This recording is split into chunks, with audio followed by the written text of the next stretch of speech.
Ang dating NBA All-Star na si Rajon Rondo ay nakaiwas sa pagkakakulong sa pamamagitan ng isang plea deal kaugnay sa illegal na pagmamay-ari ng baril sa Indiana. Ayon sa ulat ng WDRB, pumayag si Rondo sa kasalanan ng misdemeanor unlawful possession of a firearm at nakatanggap ng probation bilang bahagi ng kasunduan. Bilang kapalit, ibinasura ang mga kaso ng marijuana at drug paraphernalia.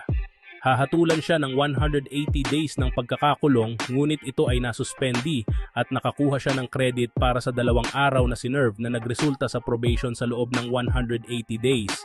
Ang kaso ni Rondo ay naantala habang ang isang katulad na issue ay inihain sa Korte Suprema na nagpasya sa pabor ng batas na nagbabawal sa pagmamay-ari ng baril dahil sa Domestic Violence Restraining Order na hindi labag sa ikalawang susog ng konstitusyon ng US. Dahil dito, na-drop ang central na bahagi ng kaso ni Rondo at nakuha ang plea deal. Si Rondo na may 2 NBA championships at 4 na All-Star selections ay hindi na nakalaro sa NBA mula noong 2022.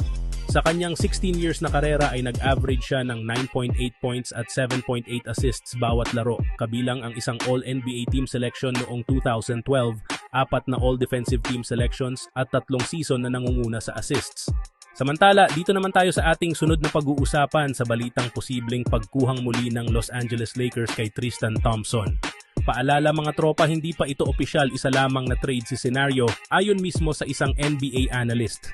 Dahil hindi pa rin nga talaga mga tropa tumitigil ang ilang mga fans at analysts ng Lakers sa pag-suggest sa kanilang team na kumuha sila ng ilang mga available na big man sa loob ng free agency market matapos nga nilang bigyan ng exhibit and contract ngayong araw si Jordan Goodwin.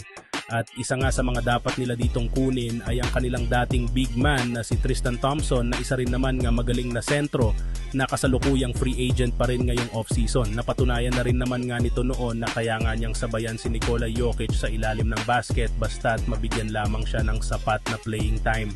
Huli rin naman nga itong nakapaglaro sa Cleveland Cavaliers last year kung saan nag-average nga siya dito ng 3.3 points at 3.6 rebounds per game. Mismong si Thompson na rin naman nga po nagsabi na pangarap pa nga po niyang makapaglaro at makabalik ulit sa NBA.